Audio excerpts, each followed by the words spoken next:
So Mohnish Pabrai is the managing partner of Pabrai Investment Funds, inspired by the original 1950s Buffett partnerships and a close replica of the original Buffett partnership rules. From inception in 1999 through December 2023, 100,000 investment in Pabrai funds had grown to 1.83 million. This equals to an annualized gain of more than 12% versus 7% for the FP500. Mr. Pabrai is the founder and chairman of the Dakshan Foundation, which is a public U.S. 501c charity. The Dakshan focuses on poverty alleviation through education. Mohnish loves playing duplicate bridge and received his first lifetime ban in 2019 from playing blackjack at Las Vegas casino. Without that, let's give a big round of applause to our dearest guest, Mohnish Pabrai. Well, it's great to be here and wonderful to have UNO hosting us. So thank you, Professor Liu and the team at UNO. It's wonderful to be here. It's kind of hallowed ground to be able to speak to all of you.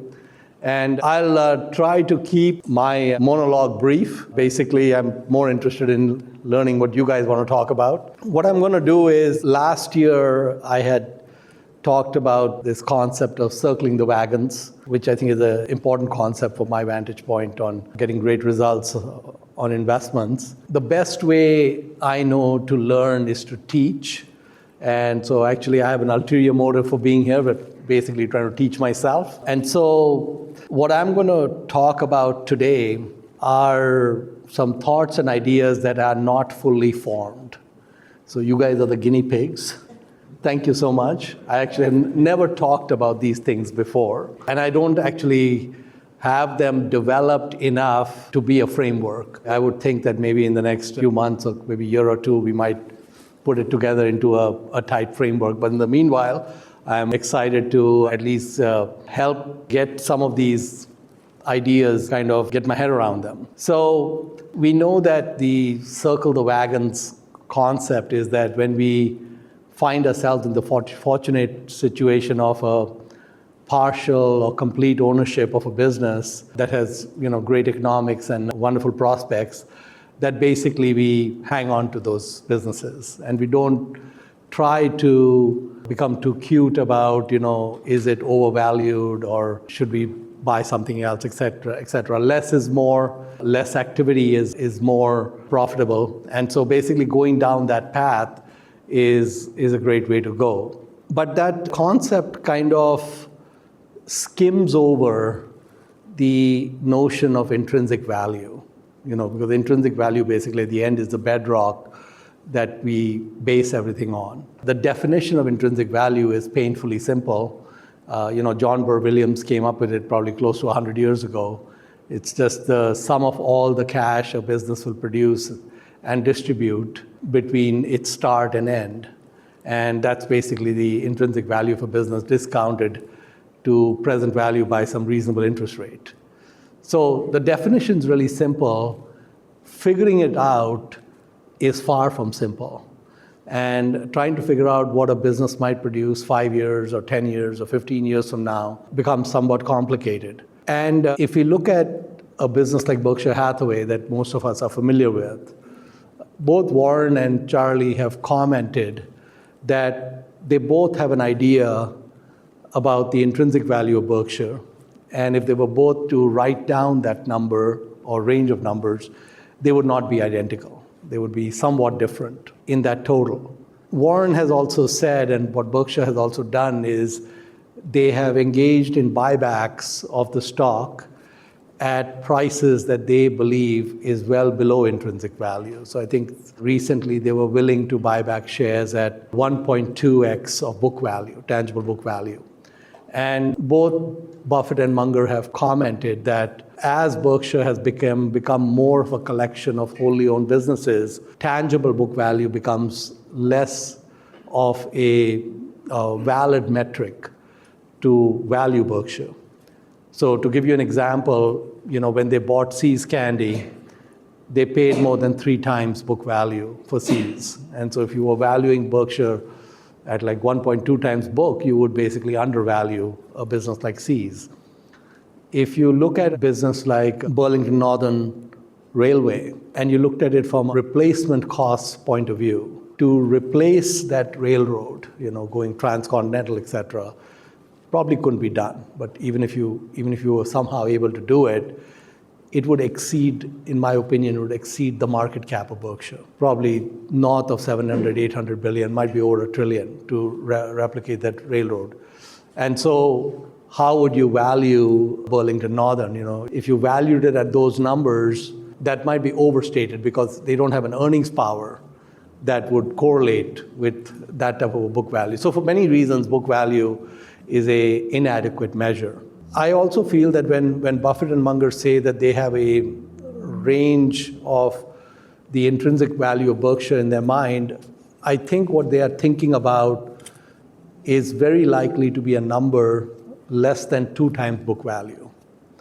And if you look at Berkshire Hathaway today, for example, it trades at approximately 1.5 times book value. Current valuations are 1.5 times. And I would say they would both consider it probably optimistic to value Berkshire at 2 times book value. As I thought about this, what I realized is that when you look at Berkshire Hathaway's past, what you find is that there have been times in the past when Berkshire has been very willing to issue stock. They issued stock to buy Dexter Shoes, which Warren would like to forget about. They issued stock to buy Gen Re. They also issued stock to buy Burlington Northern. So there were times when, even though they are reluctant to issue stock, they were very willing to issue stock to get these transactions done. When you look at Buffett himself, he's never bought or sold a share of Berkshire. In the entire almost 60 years of running Berkshire, his ownership has stayed static. So even when the price has gone down a lot, he hasn't bought anything. And when Berkshire has gotten into what some might consider euphoric pricing, he hasn't sold anything. So even though Berkshire Hathaway has engaged in transactions periodically in terms of issuing shares and buying back shares, Warren Buffett himself has never done that. So when I think about this notion of intrinsic value, and you think about this notion that Warren and Charlie put forth that probably the value of Berkshire is less than 2 times book value, I don't think that fully captures things. So if we go back, let's say we go back to 1990, 34 years back, stock was trading at that time at approximately $4,000 a share.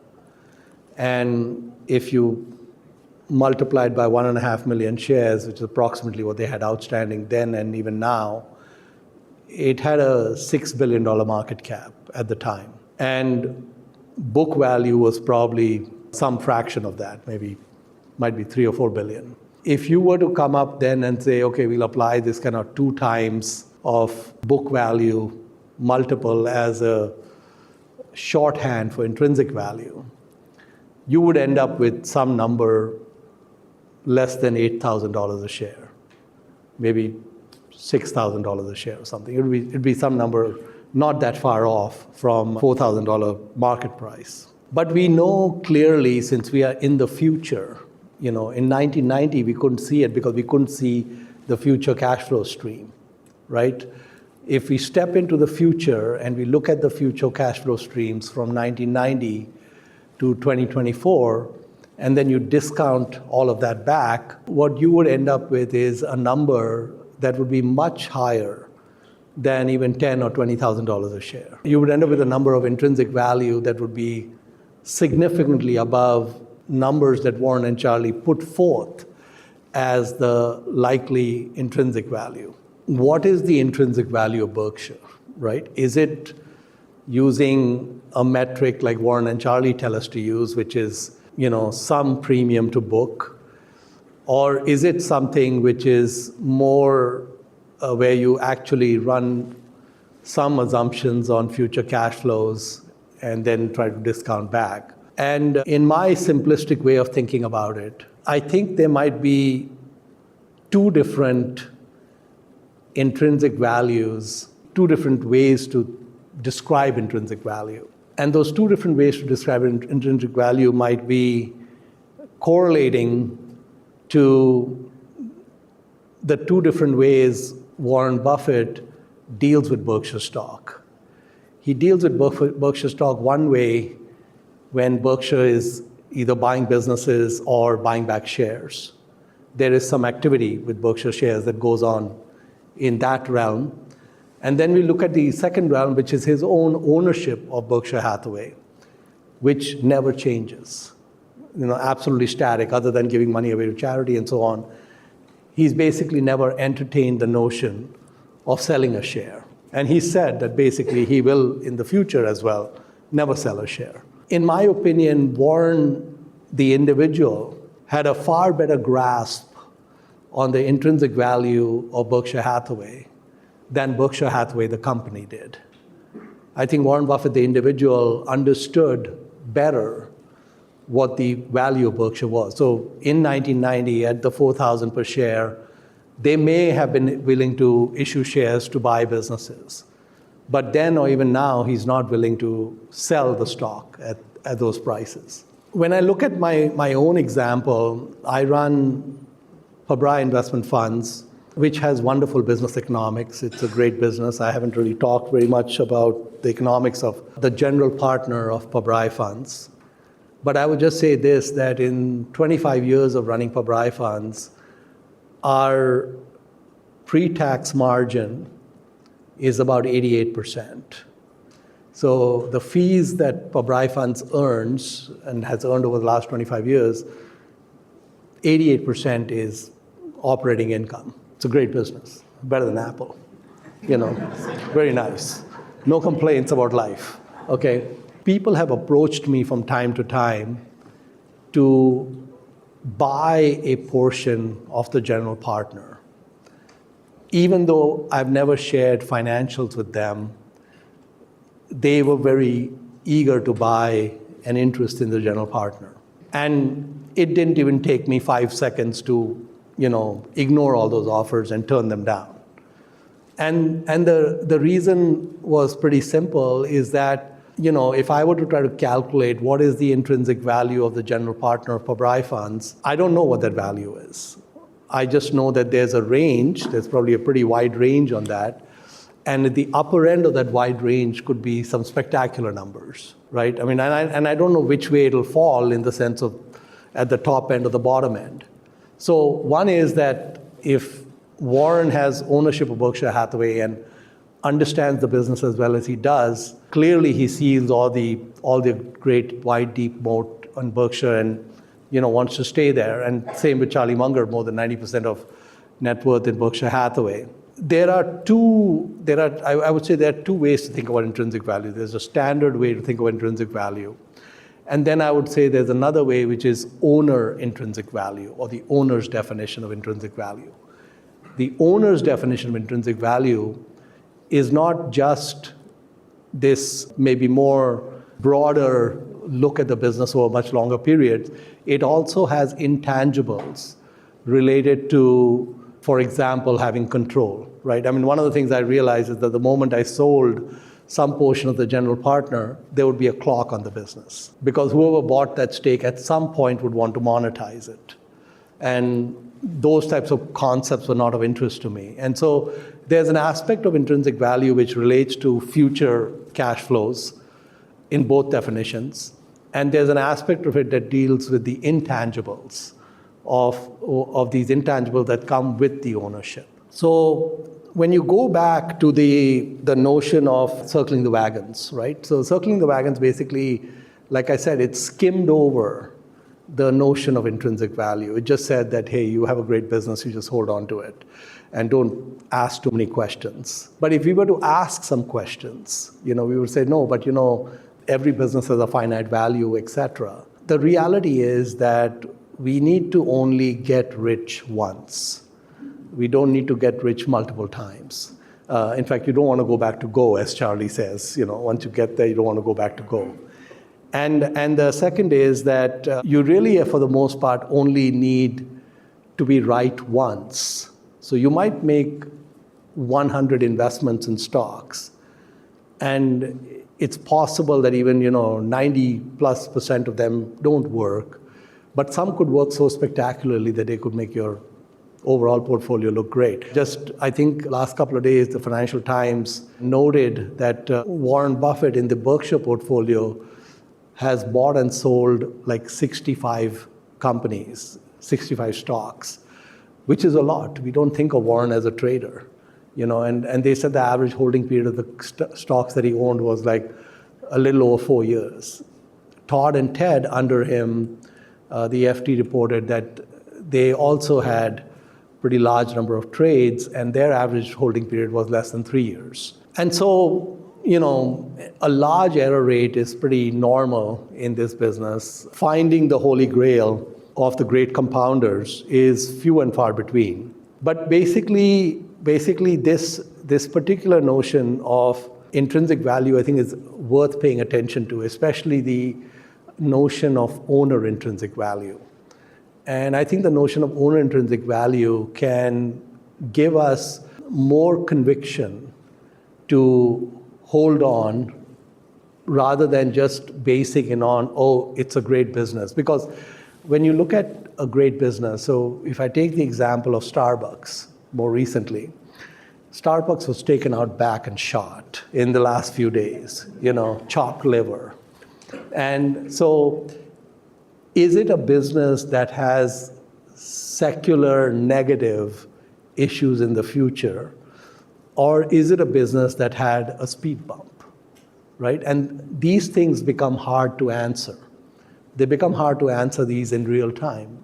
In the fullness of time, we will understand whether it was a speed bump or something more than a speed bump. So if we were to look at a business like Starbucks and analyze every speed bump, it would become really hard to be able to hold that business for a long time. I was listening to a podcast just before coming to Omaha with Ken Langone. Ken Langone was the founder of Home Depot, and he had multiple great hits. And the interviewer asked him, so Ken, when you held Home Depot for more than 4 decades, what type of financial analysis did you do on Home Depot, and what was the continuing financial analysis as it went along? And Ken just laughed. He said, I bet on people. And he said, I bet on these guys, and that was the end of the analysis. There was nothing else I did beyond that. He said he's been married to the same woman for 68 years. She still puts up to him, with him. And he says that the mental framework he uses to stay married to the same woman and the framework he uses to hold on to the Home Depot stock are both the same.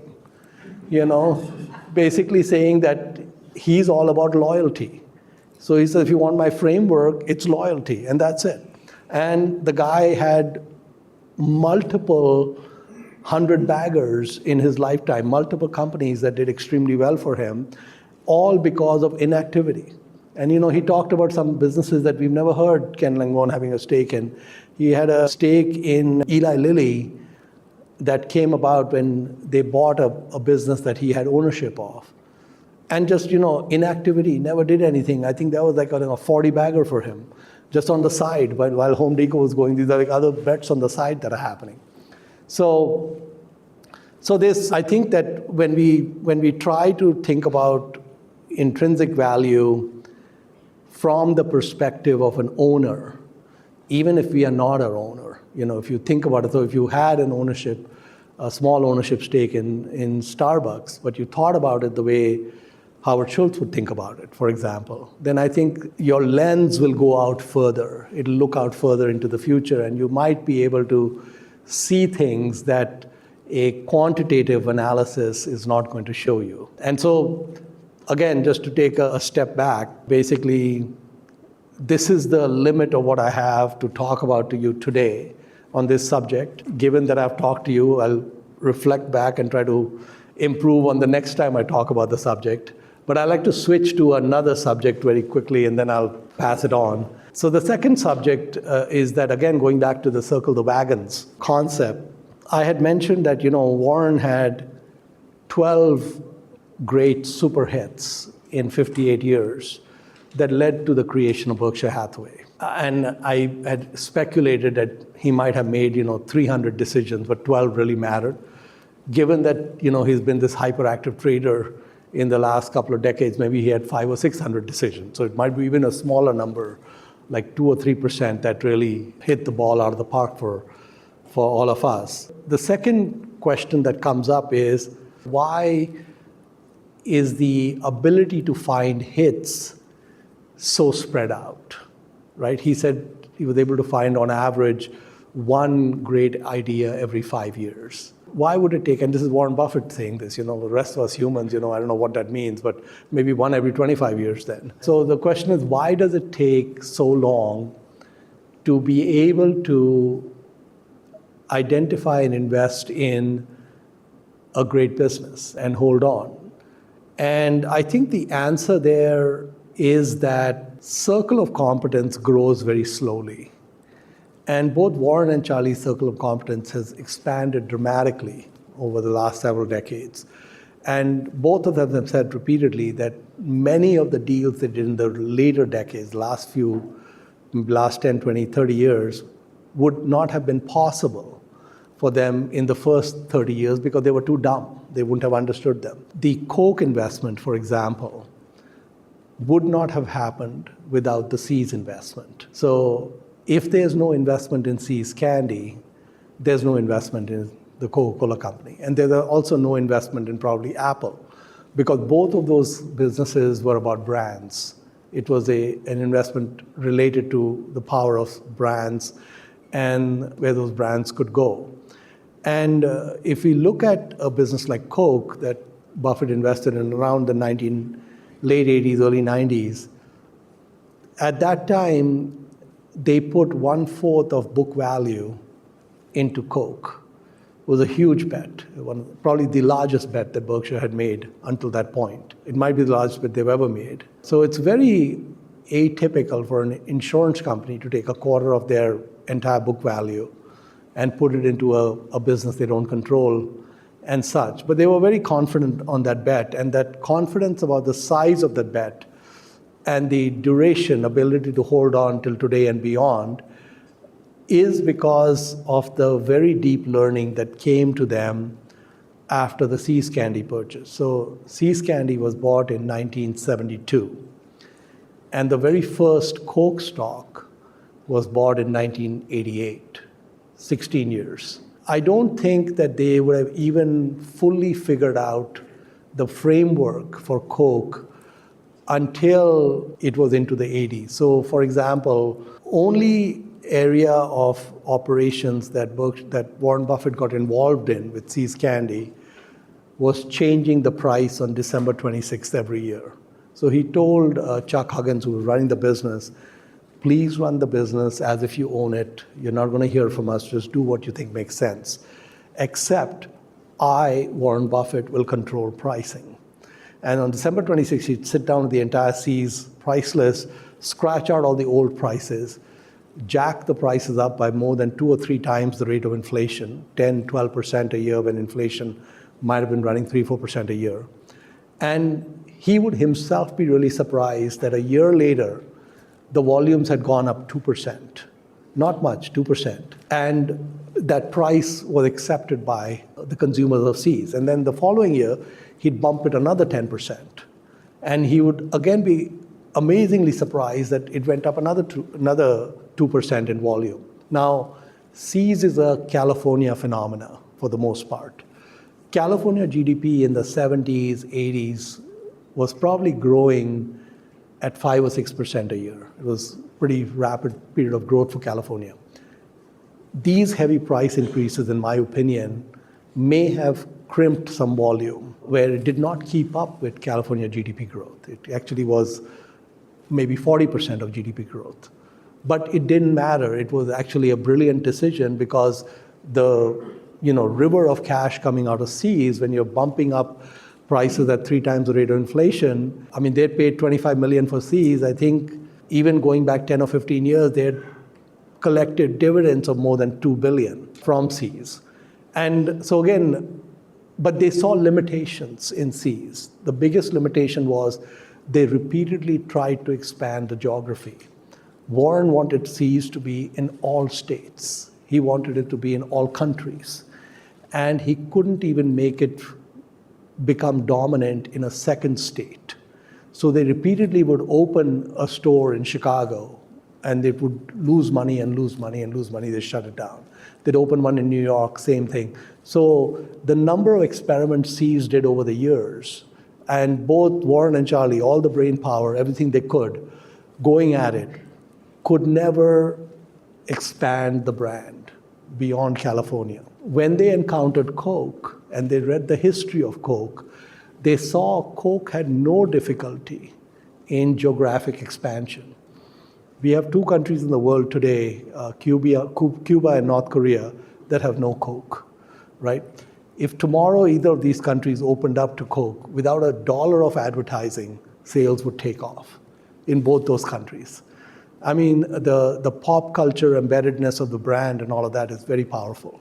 So when they compared Coke to Seas, Seas was already home run, but they saw this was home run to the power of home run, right?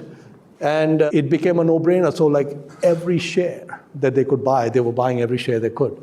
And so that's the reason these hits show up every 5 years for Berkshire, because coming up and figuring out these types of insights into brands, intangibles, does it travel, the aftertaste, all these different things that come up with Coke and Seas or with Apple, these just take a long time. It just takes a long time to actually get your head around them. And so with that, those are my comments. So I appreciate bearing with me. Thank you very much. So I would like to follow up your talk. So you talked about two intrinsic values, and you talked about value people, like ownership. So like for big investors like you have access like to the management team. But for a lot of ordinary investors, they don't have that access, to the management team to get to know, the people, in the companies. So how would you advise like those investors, Yeah, I think that's a great question. Access to management team and insiders or owners can be a positive, but it can also be a negative. And if we look at the Berkshire example of the Coke purchase, they had no contact with management. They never reached out to the Coca Cola company. All they did was read the publicly available information on Coke. And one of the things that both of them did is they read every annual report of Coke from the time Coke was public, which would have been about something like 70 years of Coke annual reports. And Warren and Charlie went through every one of those 70 years of annual reports, and they just noticed that unit volumes never went down. They never went down during the Great Depression. They never went down during World War I, World War II, Korean War, the stagflation of the 70s, all of that.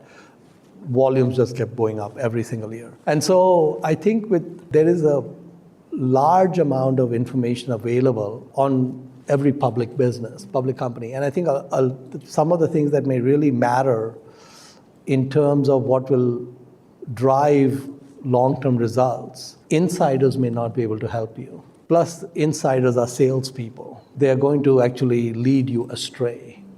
I have been led astray by many managers. Better not to talk to them. If you are an individual investor, you have an advantage if you don't have access. So like reading news from just public information, it can be more objective and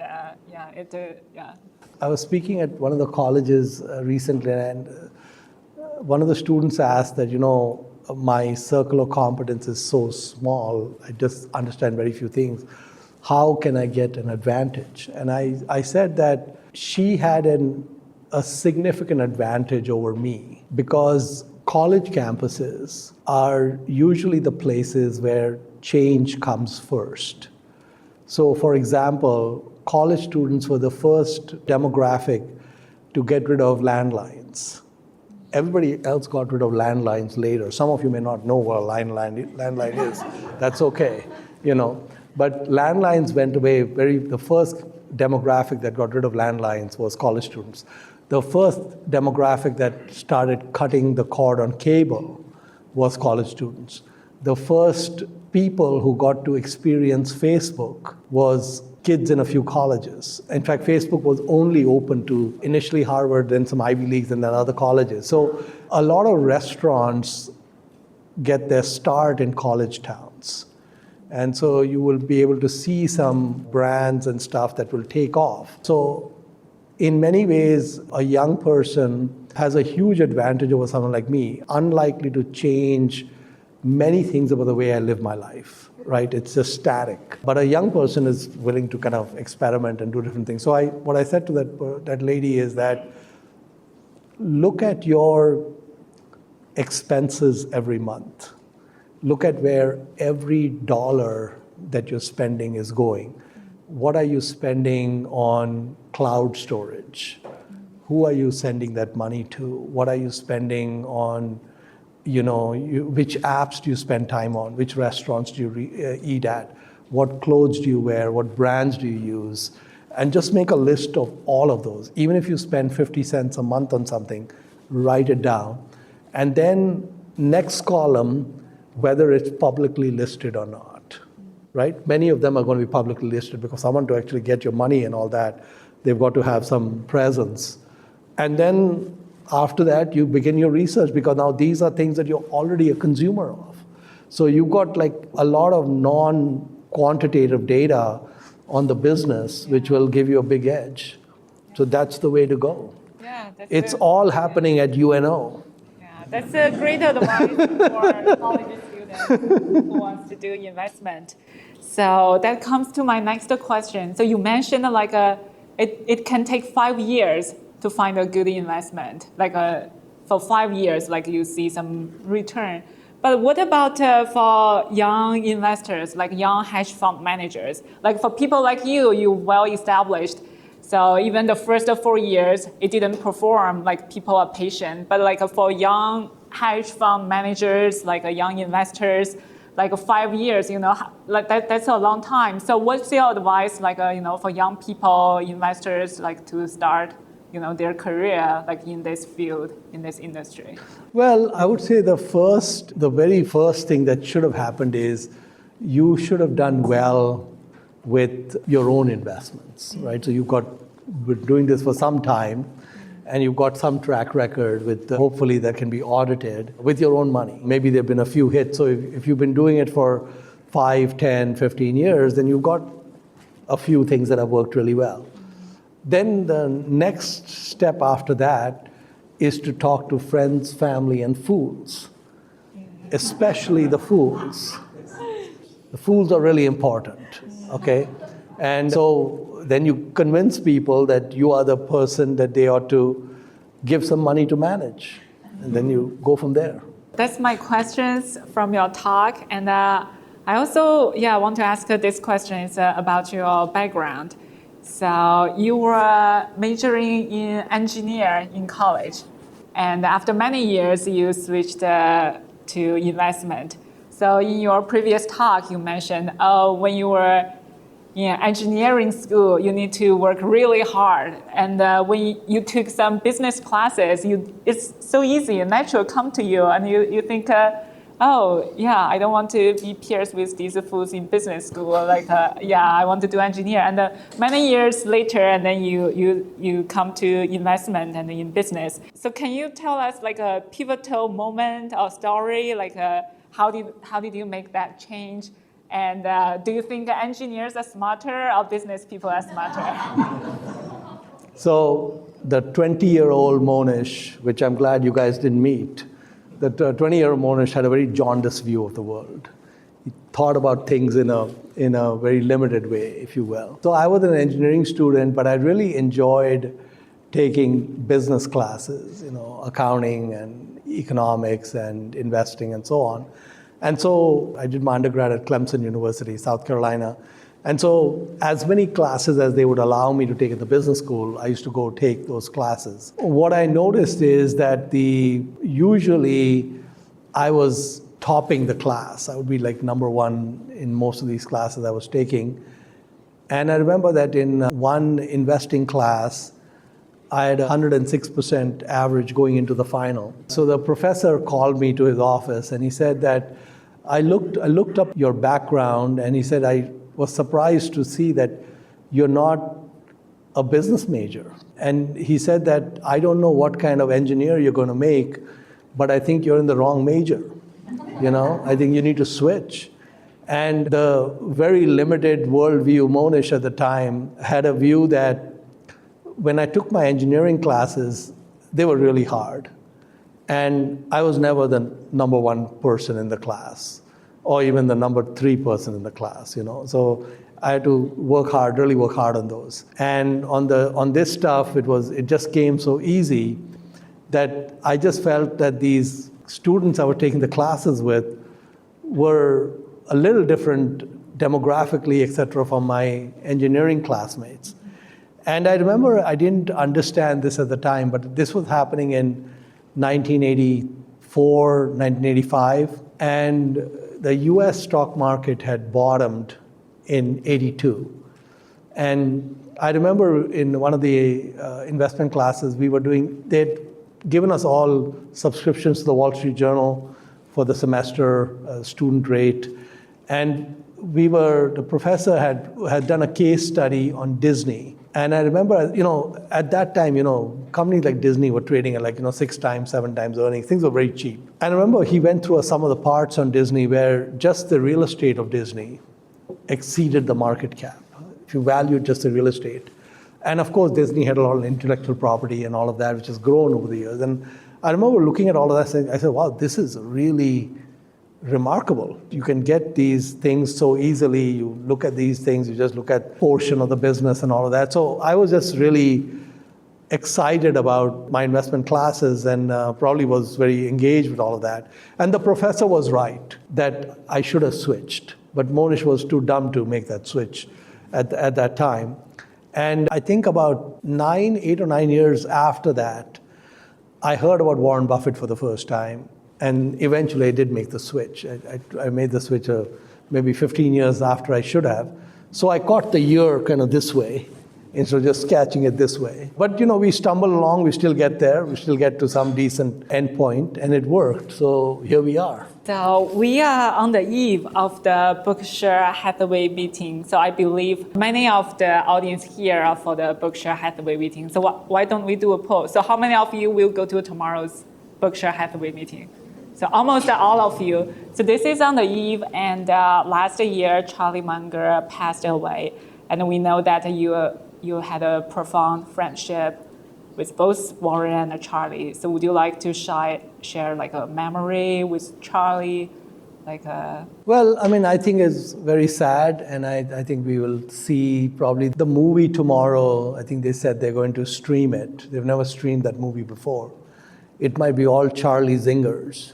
So bring a lot of Kleenex, to the meeting. Well, Charlie was one of a kind, I think we never see someone like him again. The way I felt after Charlie passed away was similar to the way I felt after my mom passed away. And lesser extent my dad, but even that, I felt that my mother was an incredible person. I was just really gifted, blessed to have a person like that as my mom. And there's so many things that were great for me because she was my mother. But I realized after she passed that I had a lot of regrets, that there were many things that I wish I had spent more time, asked more things, done more things with her and all of that. And even though we had a whole life together, And many of the same thoughts came to me when Charlie passed away, is that, there was so many things that I wanted to explore and talk and never got there. Last time I met Charlie was exactly a month before he passed away. And I didn't know at the time that it would be the last time I'd see him. And it was a dinner at his place, And it was just me and him. It was just the two of us. Charlie never complained. He always had so much different pain and things going on. He would joke. He said, any morning I wake up without some new pain is a great day. Like if everything is the way it was yesterday, things are great. And he was telling me that day that, oh, Mohnish, there's a lot wrong with me, And he was almost blind at that point. I think really difficult for him to read, but still never complaining. He talked about soldiering on. I think most of the things I learned from Charlie were just observing him, not what he said, not what he wrote, even though those are, look at Poor Charlie's Almanac, there's a lot of incredible wisdom, but just observing him, the way you could put any food in front of Charlie and he would just eat it. He'd never complain about anything. You cannot do that with Warren, okay? Warren told me that he eats exactly what he ate when he was 6 years old. No change in the diet from age of 6 to age of 93. It's the same, right? When I had lunch with him, someone put a shrimp on his plate, and he was horrified. Like he couldn't believe there was like a shrimp on his plate. Couldn't wait to get rid of it. But Charlie would eat anything you put in front of him, right? Now, Charlie loved See's candy. Just besides the business, he was just you see, I remember this one young lady I met at the airport, and, she was talking about the meeting, first time she had come. She said, I wish Charles Munger spent less time eating peanut brittle and more time answering questions. He was just focused on eating the peanut brittle, right? So when I'd go to Charlie's house, the peanut brittle was rationed. Okay, so I was told that the peanut brittle is only brought out for dinner twice a month. Okay, and I could just see, so sometimes it would happen when I would be there. That would be the day, and I would tell them, listen, try to keep the peanut brittle for when I come, because then there's an association tendency that when Mohnish shows up, life is great, And I'd see that, after dinner, the peanut brittle would come out, it'd be gone, 2 seconds, it'd all be gone. But he would never ask for more. He would never, say on a non-peanut brittle day, I want to have peanut brittle. He basically just accepted, which is remarkable. Most of us can't do that. Most of us would, throw our weight around and want what we want, etc. So a lot of things I learned from Charlie was just observing him with his grandkids, with his daughter-in-laws, and with all his different kids and friends. There were just incredible lessons from observing the way he was. And I really miss him. And it's nice to be in Omaha, and I think tomorrow will be a wonderful day. So thank you. Yeah, thank you for sharing that with us. I think that's new for all of us. Yeah.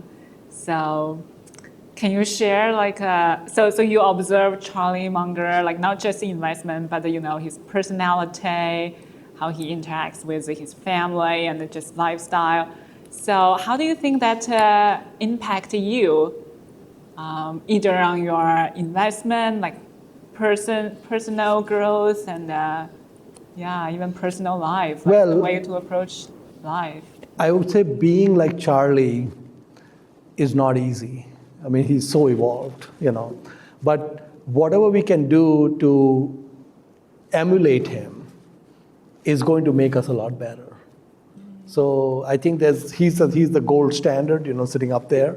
But whatever we can absorb and learn from him and bring into our lives, I think one of his last interviews, someone asked him, what would you like on your gravestone, right? And I think his answer was, I tried to be useful. That's a very, very accurate way of describing how Charlie was. Whoever he interacted with, whoever he came into contact with, he tried to be useful. If you just look at Poor Charlie's Almanac, you look at Berkshire Hathaway, Warren wrote he started helping Berkshire Hathaway when he had no economic interest in the company. His willingness to work on improving Costco, improving Berkshire, or improving Mohnish had nothing to do with economic interest, right? It was all driven by he was trying to be useful. I think it's a really great ethos to live by.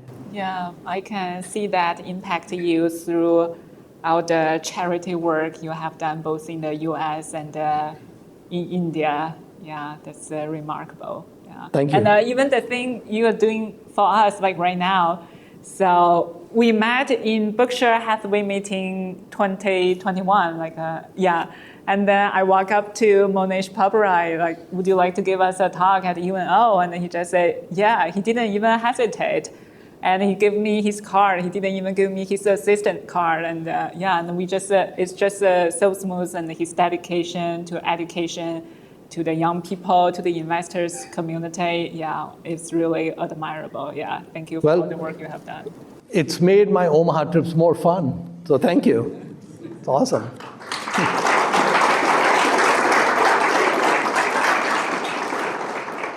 So you mentioned like to copy like Charlie Munger's investment strategy, and you also mentioned in your book like cloning successful investors. So could you walk us through a specific instance where you've applied this strategy and the lessons learned from it? From cloning? Yes. Well, Jim Sinegal, who was the founder, CEO of Costco for a long time, he used to work at Price Club before Costco, and he worked under Sol Price. So he was asked one time, what have you learned from Sol Price? And he said, it's the wrong question. He said, there's nothing I know that didn't come from Sol Price. And of course, what happened is in the case of Costco, later Costco bought Price Club and actually became far more successful than Price Club. So the student became better than the teacher. I actually think that cloning is extremely powerful. Nothing I can think of that I know or, came up with myself. I mean, everything is cloned, so basically, that's the great thing about this world is you can just pick up things that are already known and someone has already done it. And people will say that, Starbucks is a great business model, but somebody already did it. Or McDonald's is great, but somebody already did it. And actually, there's room for 3 or 4 or 5. So if you know that Starbucks is a great model, you can clone it and it would work. And just to give you an example, in my book, The Dhando Investor, which I was writing in 2006 and 2007, I wrote about what an amazing business Chipotle was. I loved Chipotle. At that time, I was eating Chipotle for lunch every day, and I just marveled at the business. And Ackman is the one who made all the money on Chipotle, not Mohnish. It's Bill Ackman, And so I love the business. I never invested in the business. And it's been one of the most spectacular home runs. And I actually saw Chipotle when it was embryonic. It was really, really small at that time. There were very few stores. And the amazing thing about cloning is, and I thought about it then in 2006 and even today, no one has cloned Chipotle. This is the most surprising thing for me is that Chipotle has no clones. So I remember there was another Mexican fast food taco place, Baja Fresh, which Wendy's used to own then. And I went to Baja Fresh, and of course the experience was terrible compared to Chipotle. I never went back again. I thought to myself, why don't these guys just go and do what Chipotle does? Just reconfigure your line where you're producing the tacos and burritos to be exactly that, make it the same ingredients, hire those chefs, make the taste the same. Nobody's done it. So if you look at the world, over and over and over again, you will find great things around with no clones. And those are all wide open opportunities. So long live cloning. Your "hence I win tells I don't lose much" philosophy resonates with many investors. Can you share a memorable investment where this principle was put to the test and the outcome taught you valuable lessons? Yeah, so heads I win, tails I don't lose much. I think that's just the cornerstone of investing. I think you have to, it's like breathing. They said that when Warren was like 6 or 7 years old, he would walk with his knees slightly bent forward. And the reason he did that is that he didn't want to fall. And he found that if you walked with your knees slightly bent forward, you'd never fall. And so Warren has a very extreme aversion to negative outcomes. Negative outcomes hurt him a lot, like falling down, for example. So, he was saying, I think I heard a quote by him. So, they gave away 2% of Berkshire Hathaway shares to buy Dexter shoes, right? And Dexter shoes basically went to zero, right? I mean, basically, whatever they paid in those shares went to zero. And Warren will every few years bring up Dexter shoes and say, oh, it's like $10 billion mistake. It's a $12 billion mistake. And now I think it's like more than a $15 billion mistake. And then he'd say, when the stock goes down, I actually feel good because then I think about Dexter shoes, that makes me feel good that the stock went down. So for someone like Warren, I think the experience of falling down and the experience of the loss from Dexter shoes are very similar feelings, right? With both Warren and Charlie, I think their approach has always been a focus on the downside, right? So as investors, we really want to be heavily focused on the downside. And if we can do whatever we can to reduce or eliminate the downside, even then we'll make a lot of mistakes. But if the focus is on the downside, many times the upside will take care of itself. So it's really the downside. So many of the investments I made were investments where the downside was almost non-existent. Last year I had made an investment in a company called Consol Energy. It's a thermal coal producer. Of course, right now their Baltimore bridge is down, which has dramatically affected them in terms of ability to ship anything for the last couple of months. But Consol Energy was a company that came on my radar. I never heard of the company actually because someone put a tweet out and they put my handle on the tweet saying, David Einhorn's Consol Energy bet looks like Mohnish's IPSCO bet. And IPSCO was a company I had invested in almost 20 years ago, 2004. And I have very fond memories of IPSCO. So whenever someone brings up IPSCO, I get very excited. And IPSCO was this classic head I win, tails I don't lose much, where this was a Canadian steel company where the stock price was $45 a share. They had $15 a share in cash. They had no debt. And they had contracts which were going to give them at least $15 a share in earnings for each of the next 2 years. So and they had publicly, given this guidance, and it wasn't just guidance, these were contracts on their books. So basically, if you just bought the stock and you held for 2 years, it would have $45 on the balance sheet. And all the plant and equipment and inventory, everything would be free. So I had no idea what Consol's long-term intrinsic value or cash flows or any of those things are. I had no idea about it. In fact, it was such a cyclical business that in year 3, earnings could be zero. Earnings could even be negative because it could go up and down. But I said, okay, all I want to do is I want to buy Consol. I want to own it for 2 years. I want to see what Mr. Market does to the stock price. That was the extent of my analysis on Consol, nothing more than that. What happened is a year later, they announced we're going to have one more year of $15 a share. So I said, hallelujah. We are now in the black, cannot lose money, right?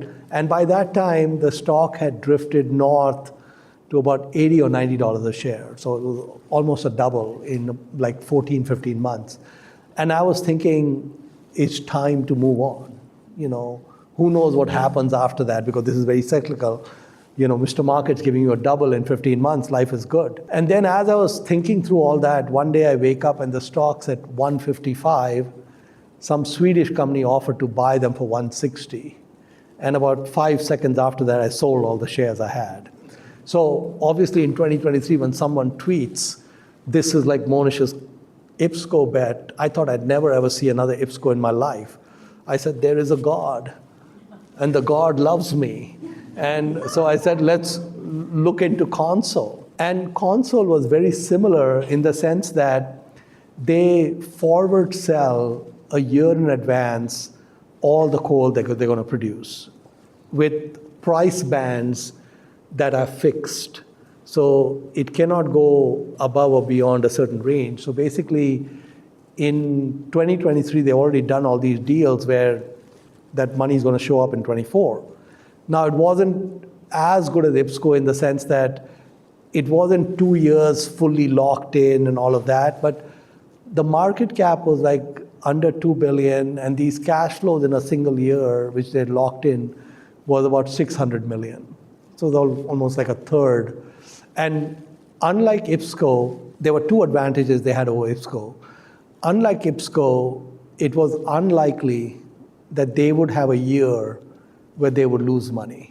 Consol is a 150-year-old company. They've never gone bankrupt in 150 years. They've always made money because they are the lowest cost producer of some of the highest quality thermal coal reserves in the world. So they're sitting at a very low end of the cost curve. So they always make money. And so I said, okay, this is actually better than IPSCO because you know a year in advance and you can't really lose money. The second thing that they had going with IPSCO didn't have, they were going to spend all their money buying back shares. So if you're trading at 3 times, 4 times, 5 times cash flows, and someone's going to buy back all the shares, so long live Twitter.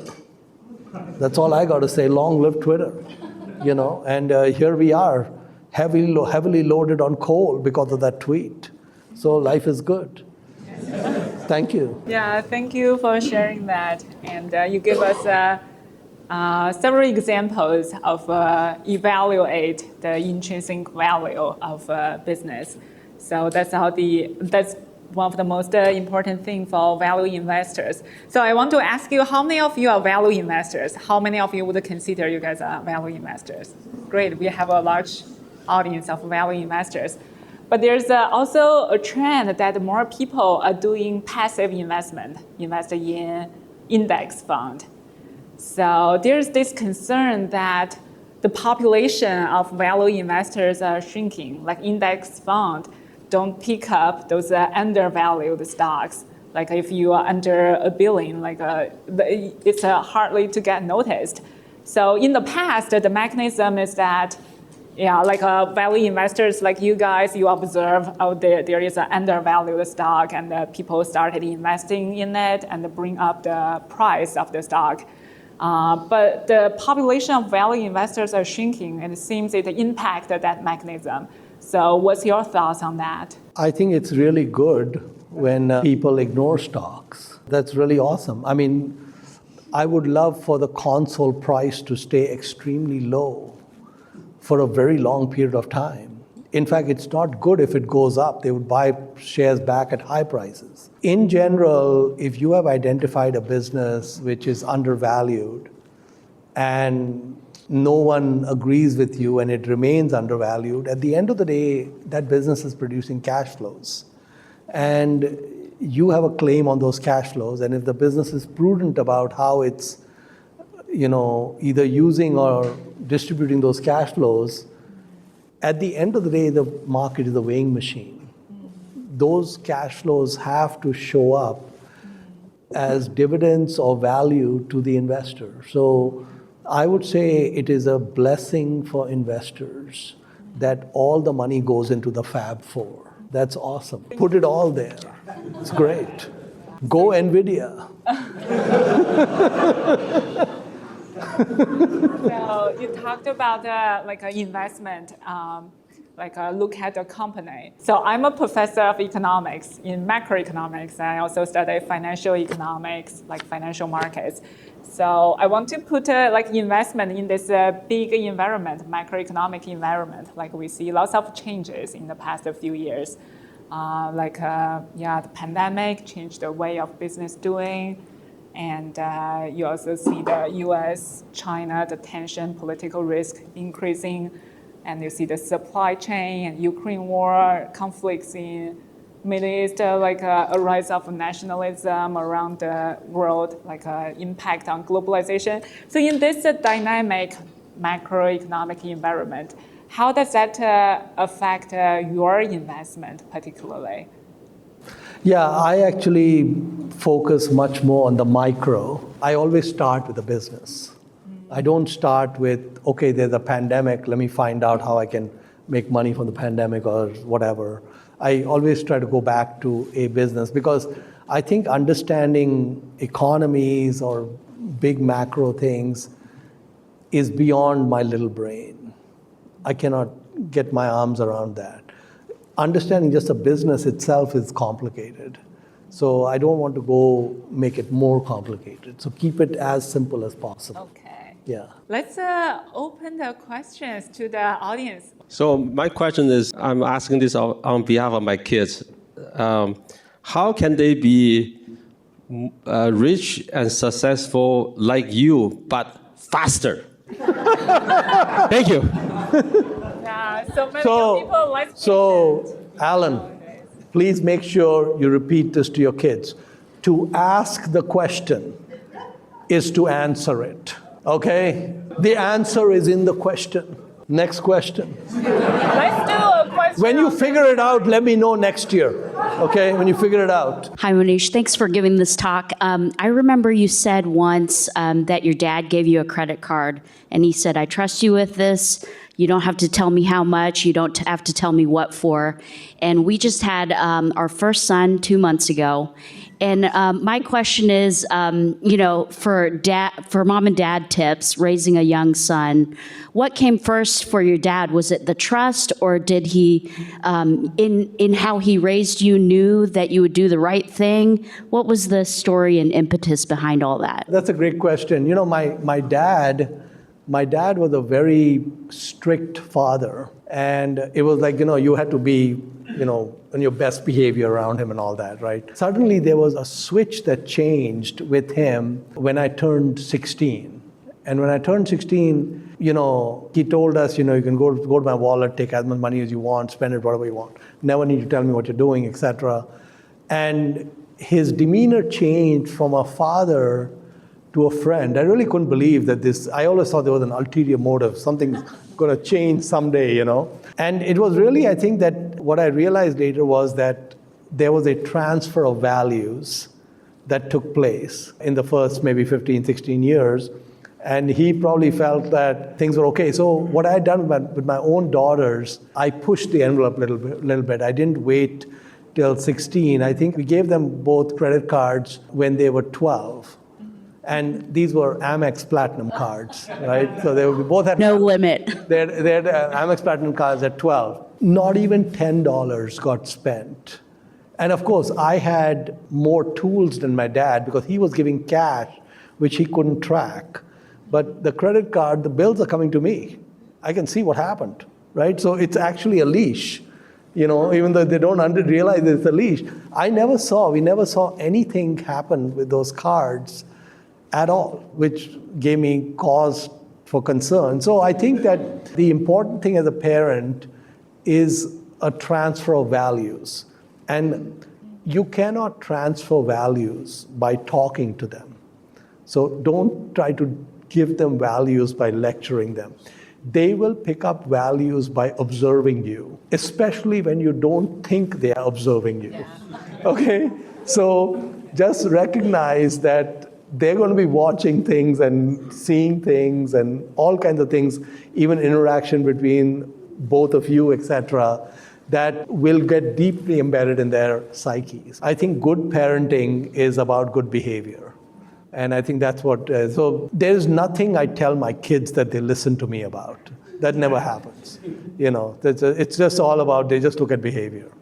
So all the best. Congratulations. I recently learned that your grandfather is a famous magician in India. What was that? How does that impact you? The mustache is from him. Oh, really? But he also had a goatee, He had a mustache. He was more happening than me, He was far greater stage presence. So we can only aspire to be like him. Yeah. But yeah, so my grandfather or my mother's dad, probably the most incredible grandfather anyone could have. I mean, I think summers, we used to go to his place in the foothills of the Himalayas, and the day would start in the morning. He used to do magic tricks with us, and then he would start the day with dessert. He'd take us for dessert first, break all the rules. And yeah, he was like number one in the world. I mean, the best in the world in the art that he practiced. So it was really good. Thank you for a great talk here. I was thinking about what you were saying about how investors have, or at least Warren Buffett and Charlie had a high loss aversion in terms of investments.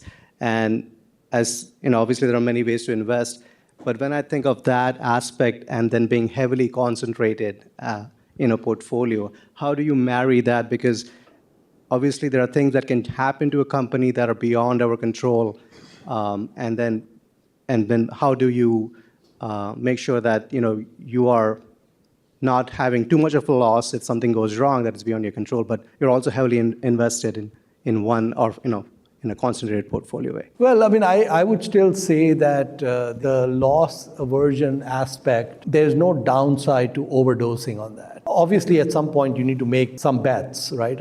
You do something, but if you look at almost all entrepreneurs who start different businesses, people think that entrepreneurs take risk. And actually, the reality is entrepreneurs do everything possible to minimize risk. So when you actually analyze what risk they're taking, typically they don't have much money. If you don't have much money, you can't lose much money. So it's like a downside is already limited. I mean, when I started my first business, I had taken out about $25,000 from my 401k. I was 24, so I didn't care so much about the retirement at that time.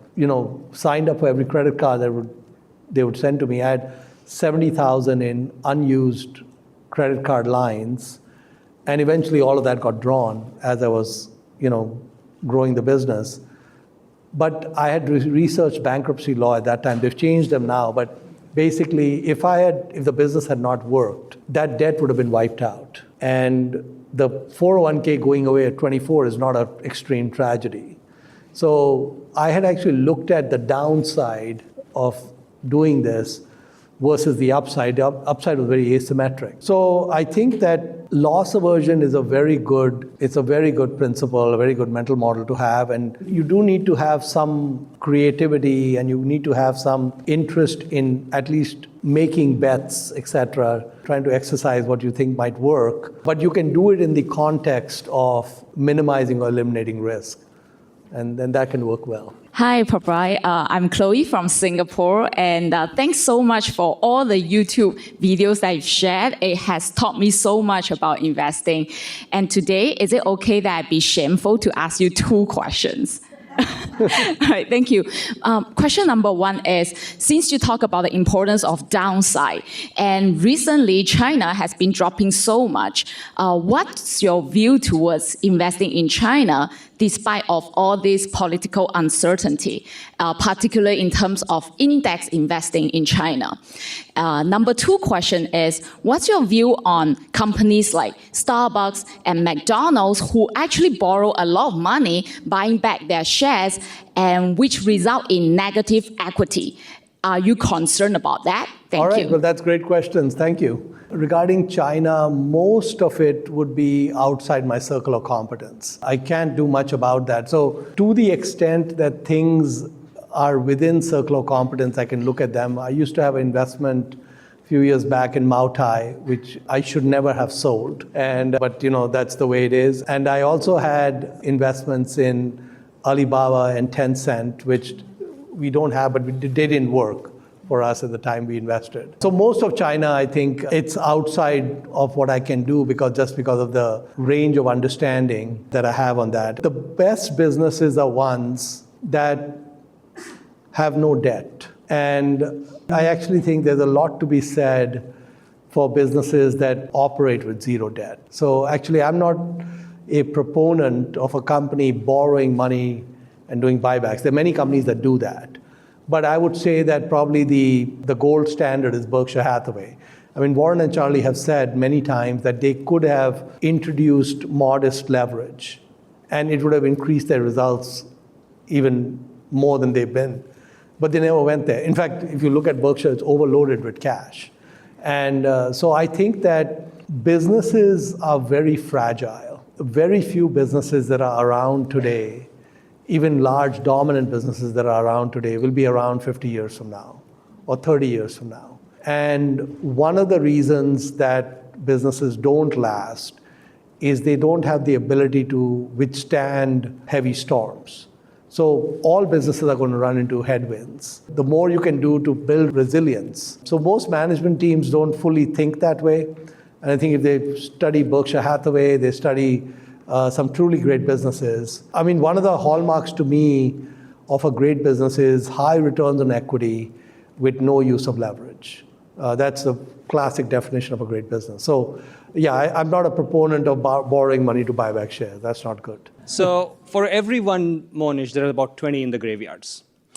And my goal is to be a slightly lesser fool. So if I get approached by somebody like you in this meeting, how do I know it's not just luck?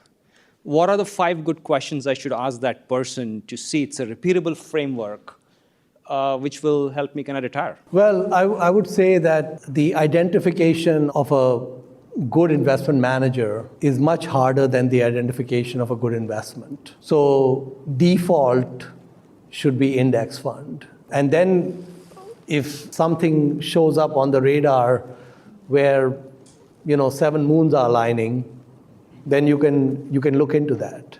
Peter Kaufman talks about the 5 aces. I don't know if I can rattle off the 5 aces here, but God Google can rattle them off for you. But basically, you're looking for things like an alignment of interest. You're looking for a track record. You're looking for how that track record was developed. You're looking for ethos and, kind of character. And you're also looking for someone who's fishing where the fish are. So these are some of the things you would want to look for. But I would say that even looking for all of those, it would not be a tragedy to be all index all the time. So that'd be fine. The question is about cryptocurrency. What's your take on cryptocurrency? Is it a conspiracy? What's the intrinsic value in the cryptocurrency? What's your take? I would say, first of all, outside circle of competence. The second is, I would echo Charlie, rat poison. Not my words, Charlie's words. What can I say? Yeah, I mean, I would say to me, it doesn't matter what's happening with crypto because it's not something I understand or would invest in or anything. And if it ends up being a bubble that blows up, that wouldn't surprise me at all. The blockchain technology has a lot of positives, but I think the crypto world attracts just certain types of characters in the realm. And so, yeah, from my point of view, it's an easy pass. Hi, my name is Tony. I'm from Seattle. Okay, so you gave the answer about Consol Energy, and it sort of seems obvious, but obviously not everybody did it. Like, obviously not every investor bought Consol. So can you describe, obviously somehow you had an edge to see that, and everybody else that stood on the line on the sidelines didn't actually buy Consol. Why didn't they buy Consol? The math is the same. Yeah, actually, that's a great question. And I think one of the things about investing is that all knowledge is cumulative. And when we go through different investments and experiences, it helps us. So for me, the reason I bought Consol is very different from the reason David Einhorn bought it, even though I took the idea from David. David complains of exactly what we talked about. He complains about over-indexing of the market, it leading to undervaluations for very extended period of time of these companies where he believes it's a negative. So he believes that these companies that never get to intrinsic value are a negative. I believe that if a company never gets to intrinsic value, that's a huge positive for you because it means that you could be collecting dividends, you could be buying back shares, the company gets to do many other things that would not be possible if it was appropriately priced. So you actually end up in a situation where you can have higher returns when the market misprices things for extended periods. So for me, the reason why most investors would not be able to go into something like Consol is, first of all, coal is a 4-lettered word. So right there, a lot of people will be halted in their tracks. And then the second is that they may not understand the framework of an IPSCO, right? So for me, the Consol investment would not have happened if the IPSCO investment had not happened. So that framework was very important. And Consol actually is interesting because it's a good investment, but it led me to look at things that I think are even better, which was moving from thermal coal to metallurgical coal. And many of the same dynamics apply on both sides. And that's, classically what Charlie talks about, which is opportunity cost, is everything needs to be looked at from the lens of opportunity cost.